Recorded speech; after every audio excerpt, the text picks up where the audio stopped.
राजधानी भोपाल में गुरुवार को 2 जगहों पर आग लगने की घटना हुई। पहला मामला छोला रोड स्थित एक फर्नीचर फैक्ट्री का है, जहां आग इतनी भीषण थी कि लपटें मीलों दूर तक देखी गई। दूसरा मामला एमपी नगर जोन 2 स्थित संकल्प होटल का है।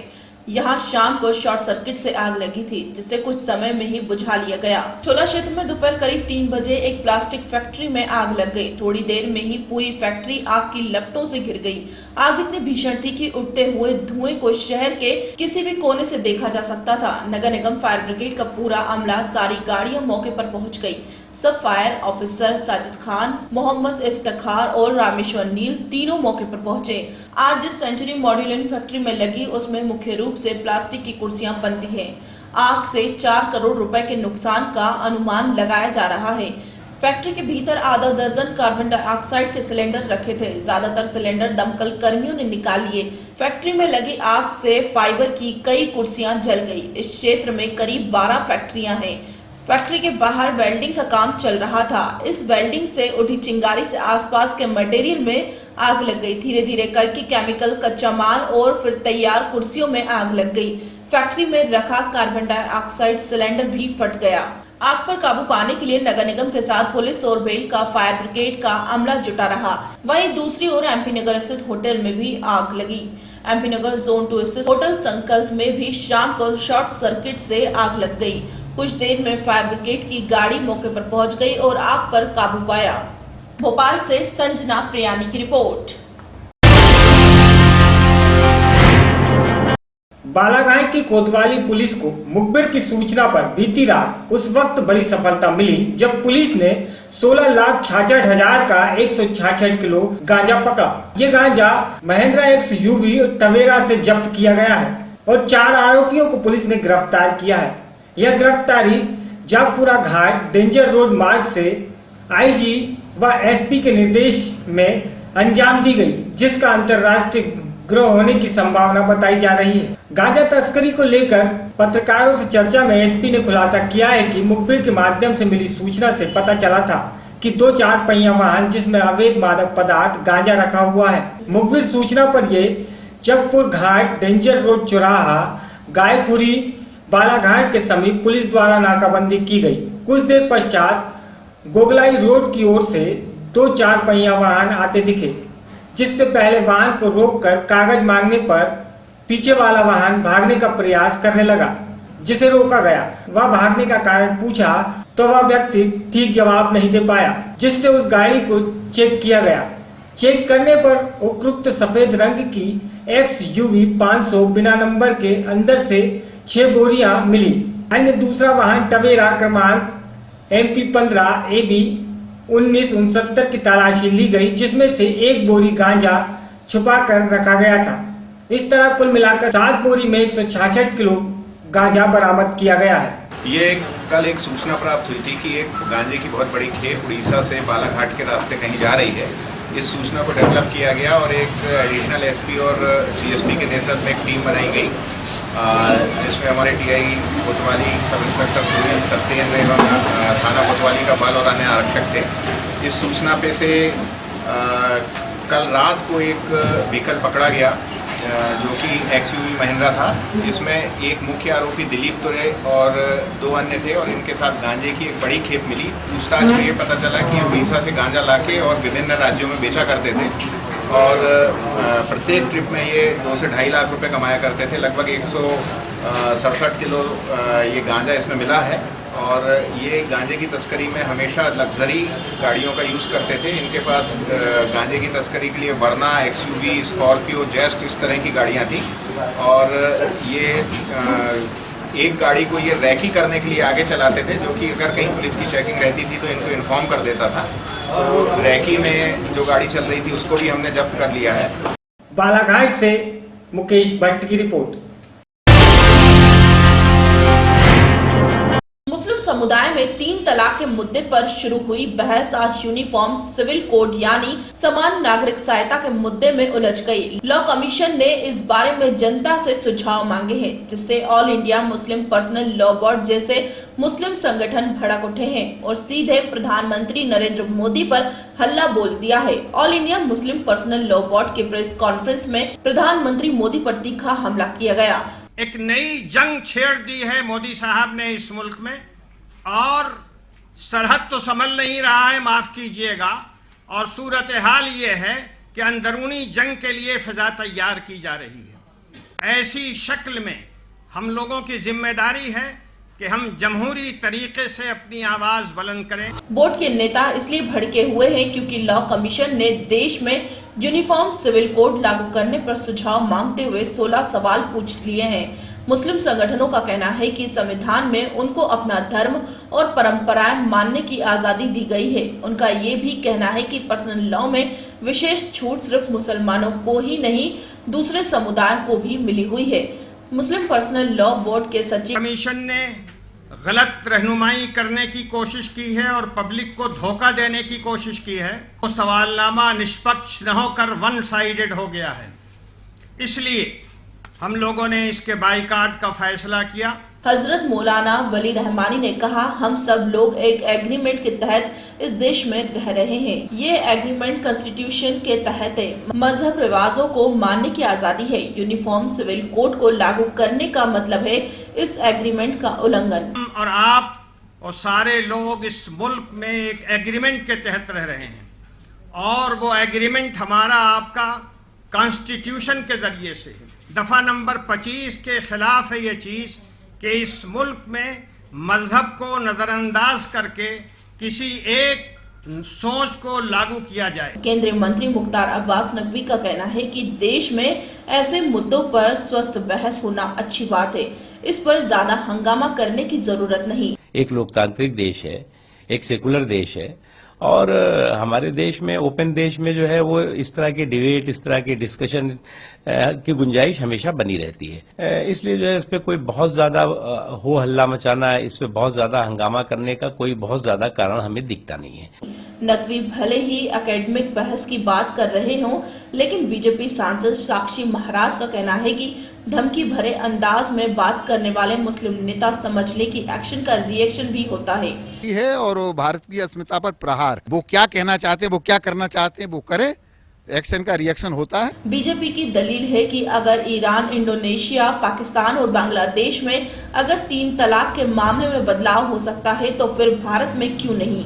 आखिर कहां से आया ट्रिपल तलाक का विवाद। ईसाई तलाक कानून को लेकर चल रही सुनवाई के दौरान पिछले साल सुप्रीम कोर्ट ने केंद्र सरकार से यूनिफॉर्म सिविल कोड लागू करने पर सवाल किया था। कोर्ट ने कहा था कि देश में अलग अलग पर्सनल लॉ की वजह से भ्रम की स्थिति बनी रहती है। सरकार चाहे तो एक ऐसा कानून बनाकर इसे दूर कर सकती है। क्या सरकार ऐसा करेगी? अगर आप ऐसा चाहते हैं तो आपको ऐसा कर देना चाहिए। बाद में इस साल 1 जुलाई को केंद्र सरकार ने लॉ कमीशन से यूनिफॉर्म सिविल कोड पर रिपोर्ट देने को कहा। अब लॉ कमीशन ने 16 सवालों की लिस्ट जारी कर इस बारे में आम लोगों से राय मांगी है। लॉ कमीशन के इन्हीं सवालों ने मुस्लिम पर्सनल लॉ बोर्ड और दूसरे संगठनों को नाराज कर दिया है। मुस्लिम समाज में प्रचलित 3 तलाक और मर्दों को एक से ज्यादा शादी की इजाजत के प्रावधान पर सुप्रीम कोर्ट ने पिछले साल खुद ही संज्ञान लेते हुए सुनवाई शुरू की थी। बाद में 6 मुस्लिम महिलाओं ने सुप्रीम कोर्ट ने याचिका दायर कर इन प्रावधानों का विरोध किया। इसी 7 अक्टूबर को केंद्र ने अपने हलफनामे में 3 तलाक का विरोध करते हुए उसे असंवैधानिक करार दे दिया। महिलाओं को आरक्षण दे, मुस्लिम महिलाओं के तलाक और निकाह पर उसको बोलने का मैं समझती हूँ कि कोई जरूरत नहीं है, और ये हमारे शरई मामले हैं और इसको हम सुप्रीम कोर्ट में अपनी शरीयत के आधार पर लेंगे। सरकार से इस बात की मांग नहीं है, हमारी सुप्रीम कोर्ट से मांग है। Bureau report, search story. अगर आपके बच्चे स्कूल जाते हैं तो फिर यह खबर आपके लिए बेहद जरूरी है। पटना से करीब 70 किलोमीटर दूर बिहार के मुजफ्फरपुर में एक दिल दहलाने वाला वीडियो सामने आया है। वीडियो में 15-16 साल के स्कूली छात्रों का ग्रुप क्लासरूम में एक छात्र की बेरहमी से पिटाई कर रहा है। मुख्य आरोपी 2 भाई हैं जो उत्तर बिहार के एक नामी कुख्यात बदमाश के बेटे हैं। वीडियो वायरल कई दिनों से था, लेकिन पुलिस में केस कल दर्ज हुआ है। अब तक इसमें किसी की भी गिरफ्तारी नहीं हुई है। दोनों भाइयों ने छात्र की पिटाई कर वीडियो वायरल इसलिए किया ताकि स्कूल में उनका आतंक स्थापित हो सके। इस वीडियो में मारने वाले से लेकर मार खाने वाले तक सब के सब नाबालिग हैं। जिन छात्रों पर पिटाई का आरोप है उनमें से 2 सगे भाई हैं। बताया जा रहा है कि वीडियो मुजफ्फरपुर सेंट्रल स्कूल का है और घटना 25 अगस्त की है। सोशल मीडिया पर वीडियो के वायरल होने के बाद पुलिस में आरोपी छात्रों के खिलाफ केस दर्ज किया गया है। घटना के बारे में कहा जा रहा है कि पीड़ित छात्र ने आरोपी भाइयों में से एक की शिकायत स्कूल प्रबंधन से की थी, जिसका बदला लेने के लिए उसने स्कूल में अपने गैंग के छात्रों के साथ मिलकर इसकी बेरहमी से पिटाई की और वीडियो बनाकर स्कूल में आतंक फैलाने के लिए उसे वायरल कर दिया। दोनों आरोपी भाइयों में से एक 12वीं और दूसरा 11वीं का छात्र है। जिस राह पर बाप चला उसी राह पर उनके दोनों बेटे चल पड़े। मुजफ्फरपुर के इन गुंडों का खौफ ऐसा है कि पीड़ित छात्र के परिवार ने पुलिस से शिकायत नहीं की है। वीडियो वायरल होने के बाद एसपी ने स्थानीय थाने को आदेश दिया था, जिसके बाद केस दर्ज हुआ है। Bureau report, search story. परिवार में चल रही तनातनी के बीच मुख्यमंत्री अखिलेश यादव ने बगावती तेवर दिखा दिए हैं। उन्होंने कहा कि बिना किसी का इंतजार किए चुनाव अभियान की शुरुआत करेंगे। एक इंटरव्यू में अखिलेश ने कहा कि बचपन में मेरा नाम मुझे खुद रखना पड़ा, ठीक वैसे ही मैं अपने चुनाव प्रचार की शुरुआत बिना किसी का इंतजार किए करूंगा। परिवार के विवाद पर अखिलेश ने कहा कि शिवपाल मेरे चाचा हैं और मुलायम पिता, इसे बदला नहीं जा सकता। टाइम्स ऑफ इंडिया को दिए इंटरव्यू में उन्होंने परिवार में विवाद की बात से इनकार किया है। हालांकि पिछले काफी समय से इस तरह की खबरें आ रही हैं। पिछले दिनों तो परिवार की यह लड़ाई सड़क तक पहुंच गई थी। सुलह करने की कोशिश जरूर दिखाई गई, लेकिन यादव कुनबे की कलह जारी है। लोहिया की पुण्यतिथि के दौरान खुलकर सामने आई लड़ाई। अखिलेश सबसे पहले पहुंच गए और मालाएं अर्पण कर वहां से निकल गए, जबकि वहां मौजूद शिवपाल यादव से उन्होंने कोई बातचीत नहीं की। उस वक्त तक मुलायम नहीं आए थे। हर साल ऐसा होता था कि सभी लोग साथ होते थे। इसके बीच सियासी मायने निकाले जा रहे हैं। इससे साफ है कि मुलायम के कुनबे में सब ठीक नहीं है। अखिलेश यादव ने जो भी फैसले लिए थे उन सबको पलटकर मुलायम ने अपनी पकड़ तो जाहिर कर दी है, लेकिन अब खबरें आ रही है कि मुलायम और उनके बेटे अखिलेश के बीच भी सब ठीक नहीं है। उत्तर प्रदेश लखनऊ से आनंद श्रीवास्तव की रिपोर्ट।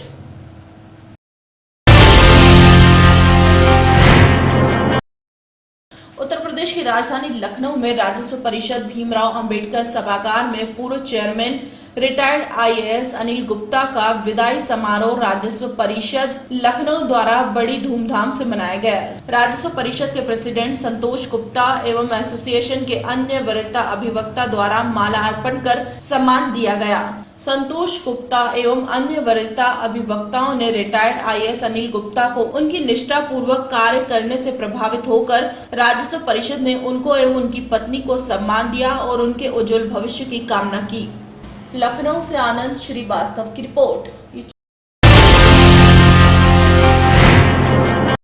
निहाल सिंह वाला में आम आदमी पार्टी की ओर से घोषित प्रत्याशी मंजीत सिंह बिलासपुरी का सोशल मीडिया पर विरोध होने लगा है। सोशल मीडिया पर मंजीत के शियत के साथ संबंधों को कौन नहीं जानता कहकर आपके नेता ही कमेंट कर रहे हैं।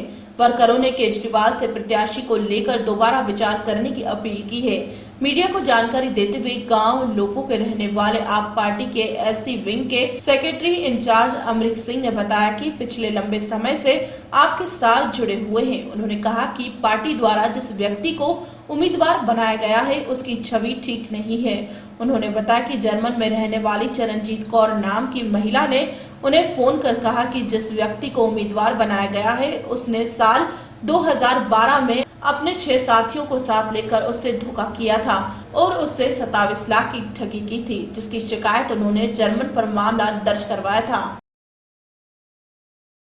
कारण यही है जी, ਜਦੋਂ ਅਸੀਂ ਪਿੰਡਾਂ ਦੇ ਵਿੱਚ ਹੁਣ ਕੰਪੇਨ ਕਰਨ ਦੀ ਤਿਆਰੀ ਕੀਤੀ ਆ, ਸਾਰੇ ਵਰਕਰਾਂ ਨੇ ਫੋਨ ਕੀਤਾ ਮੈਨੂੰ। ਅੱਜ ਤੋਂ ਕੁਝ ਸਮਾਂ ਪਹਿਲਾਂ ਪਾਰਟੀ ਨੇ ਐਸਸੀ ਵਿੰਗ ਦਾ ਸੈਕਟਰ ਇੰਚਾਰਜ ਲਾਇਆ ਸੀਗਾ। ਮੈਂ 3 ਹਲਕਿਆਂ ਦੀ ਕੰਪੇਨ ਕੀਤੀ, ਧਰਮਕੋਟ ਦੀ ਵੀ ਕੀਤੀ ਆ, ਮੋਗੇ ਦੀ ਵੀ ਕੀਤੀ ਆ ਤੇ ਔਰ ਨਿਹਾਲ ਸਿੰਘ ਵਾਲੇ ਦੀ ਵੀ ਕੀਤੀ ਆ। ਤੇ ਐਮਪੀ ਦੀਆਂ ਚੋਣਾਂ ਤੋਂ ਲੈ ਕੇ ਨਿਹਾਲ ਸਿੰਘ ਵਾਲੇ ਦੇ ਵਿੱਚ ਬਹੁਤ ਜ਼ਬਰਦਸਤ ਸਾਰੇ ਵਰਕਰਾਂ ਨੇ ਮੇਰੇ ਨਾਲ ਕੰਮ ਕੀਤਾ ਹੈ।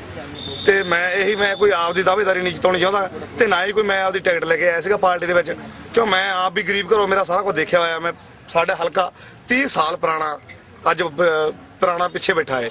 ਬਹੁਤ ਜ਼ਿਆਦਾ ਪਿਛੋਕੜ ਮਾੜਾ ਸਾਡੇ ਹਲਕੇ ਦਾ। ਜ਼ੀਰੋ ਹੋਇਆ ਵਾ 30 ਸਾਲ ਪੁਰਾਣਾ। ਅੱਜ ਅਸੀਂ ਹਲਕੇ ਨੂੰ ਬਚਾਉਣਾ ਚਾਹੁੰਦੇ ਆ, ਪਾਰਟੀ ਦੇ ਰਹਿ ਕੇ ਨਾਲ ਅਸੀਂ ਕੰਮ ਕਰਨਾ ਚਾਹੁੰਦੇ ਆ, ਨਾ ਹੀ ਕੋਈ ਅਸੀਂ ਪਾਰਟੀ ਦੀ ਬਦਨਾਮੀ ਕਰਨੀ ਚਾਹੁੰਦੇ ਆ। ਪਾਰਟੀ ਦੀ ਮਜ਼ਬੂਤੀ ਨੂੰ ਲੈ ਕੇ ਅੱਜ ਅਸੀਂ ਇਕੱਠੇ ਹੋਏ ਆ ਵੀ ਸਾਡੀ ਕਿਤੇ ਬਦਨਾਮੀ ਨਾ ਹੋ ਜਾਏ, ਹਲਕੇ ਦੇ ਵਿੱਚ ਸਾਡੀ ਕਿਤੇ ਸੀਟ ਹਾਰ ਨਾ ਜਾਵੇ। ਤੇ ਜਿਹੜੇ ਮਨਜੀਤ ਸਿੰਘ ਬਾਰੇ ਬਿਆਨ ਆ ਰਹੇ ਆ ਸਾਡੇ ਕੋਲ ਕਾਫੀ, ਹੁਣ ਮੇਰੇ ਕੋਲ ਇੱਕ ਮੈਨੂੰ ਚਰਨਜੀਤ ਕੌਰ ਪਿੰਡ ਰਸੀਕਿਆ ਤੋਂ, ਉਹ ਜਰਮਨ ਦੇ ਵਿੱਚ ਰਹਿ ਰਹੇ, ਉਹਨਾਂ ਨੇ ਫੋਨ ਕੀਤਾ ਸੀਗਾ ਫੇਸਬੁੱਕ ਤੋਂ, ਉਹਨੇ ਮੇਰਾ ਨੰਬਰ ਲੈ ਕੇ ਮੈਨੂੰ ਕਾਲ ਕੀਤੀ ਕਿ ਵੀਰ ਜੀ ਮੇਰੇ ਨਾਲ 2012 ਦੇ ਵਿੱਚ ਜਿਹੜਾ ਧੱਕਾ ਕੀਤਾ ਇਹ 6 ਬੰਦੇ ਦੇ ਨਾਂ ਉਹਨਾਂ ਨੇ ਦਿੱਤੇ ਸੀਗੇ। ਇੱਕ ਮਨਜੀਤ ਬਲਾਸਪੁਰ ਦਾ ਨਾਂ ਹੈ, ਉਹਦੇ ਵਿੱਚ ਹੋਰ ਵੀ 5-6 ਮੁੰਡਿਆਂ ਦੇ ਨਾਂ ਉਹਨਾਂ ਦੇ ਮੈਨੂੰ ਹੁਣ ਯਾਦ ਨਹੀਂ ਹੈਗੇ ਕਿਉਂ ਮੈਂ ਲਿਖੇ ਨਹੀਂ ਹੈਗੇ, ਮੇਰੇ ਕੋਲ ਪ੍ਰੂਫ ਆਇਆ ਪਿਆ ਉਹਦਾ, ਮੇਰੇ WhatsApp ਤੇ ਉਹਨੇ ਭੇਜਿਆ ਏ। ਉਹਨਾਂ ਨੇ ਇਹ ਕਿਹਾ ਵੀ ਮੇਰੇ ਨਾਲ 27 ਲੱਖ ਦੀ ਇਹਨਾਂ ਨੇ ਠੱਗੀ ਕੀਤੀ ਆ। ਉਹਨਾਂ ਨੇ ਇੱਥੋਂ ਖੇੜਾ ਛਡਾ ਕੇ ਜਰਮਨ ਦੇ ਵਿੱਚੋਂ NRI ਇਹਨਾਂ ਤੇ ਕੇਸ ਦਰਜ ਕੀਤਾ, ਉਹਦੇ ਵਿੱਚ ਇਹਨਾਂ ਦੇ ਨਾਂ ਹੈਗੇ ਆ। ਤੇ ਉਹ ਮੈਂ ਦੱਸਣਾ ਚਾਹੁੰਦਾ ਵੀ ਪਾਰਟੀ ਬਰੀਕੀ ਸਾਨ ਨਾਲ ਲਾ ਕੇ ਜੋ ਵੀ ਕਾਰਵਾਈ ਉਹ ਜਲਦੀ ਤੋਂ ਜਲਦੀ ਕਰੇ ਵੀ ਵਰਕਰ ਨਾਰਾਜ਼ ਹੋਣ। ਅਸੀਂ ਨਹੀਂ ਚਾਹੁੰਦੇ ਵੀ ਸਾਡੀ ਇੱਥੋਂ ਹਲਕੇ ਦੇ ਵਿੱਚੋਂ ਪਾਰਟੀ ਦੀ ਬਦਨਾਮੀ ਹੋਵੇ। ਵਰਕਰ ਇਹੀ ਚਾਹੁੰਦੇ ਵੀ ਜਿਹੜੀ ਟੈਂਕ ਕੈਂਡੀਡੇਟ ਦੀਆਂ ਇਹ ਬਹੁਤ ਮਾੜੇ ਹਾਲਾਤ ਆ ਰਹੇ ਆ, ਬੈਕਗ੍ਰਾਉਂਡ ਬਹੁਤ ਮਾੜੀ ਆ ਰਹੀ, ਵੀ ਇਹ ਸੀਟ ਚੇਂਜ ਕੀਤੀ ਜਾਵੇ, ਕੋਈ ਨਵਾਂ ਵਧੀਆ ਨੌਜਵਾਨ ਆਵੇ ਇੱਥੇ ਕੰਮ ਕਰਨ ਵਾਲਾ, ਵਧੀਆ ਜਿਹੜਾ ਹਲਕੇ ਨੂੰ ਜ਼ਿੰਮੇਵਾਰ ਸਾਰੇ ਵਰਕਰ ਨੂੰ ਨਾਲ ਲੈ ਕੇ ਚੱਲਿਓ। ਸਟੈਂਡ ਫਿਰ ਇਹੀ ਹੋਊਗਾ ਵੀ ਸਾਰਿਆਂ ਦੀ ਰਾਏ ਦੇ ਨਾਲ ਸਟੈਂਡ ਹੋਊਗਾ। ਭੁੱਖ ਹੜਤਾਲ ਤੇ ਬੈਠਣ ਲਈ ਤਿਆਰ ਆ ਸਾਰੇ ਜਿੰਨੇ ਵੀ ਵਰਕਰ ਆ। ਬਹੁਤ ਜ਼ਿਆਦਾ ਹੱਡ ਤੋੜ ਮਿਹਨਤ ਕੀਤੀ ਹੋਈ ਆ ਵਰਕਰਾਂ ਦੀ। ਅਸੀਂ ਕਹਿੰਦੇ ਵੀ ਕਿਸੇ ਨਾਲ ਧੱਕਾ ਨਾ ਹੋਵੇ, ਸੱਚ ਦਾ ਸੱਚ ਦੇ ਰਹਿਣਾ ਚਾਹੀਦਾ ਕੰਮ। मोगा से विपिन ओकारा की रिपोर्ट।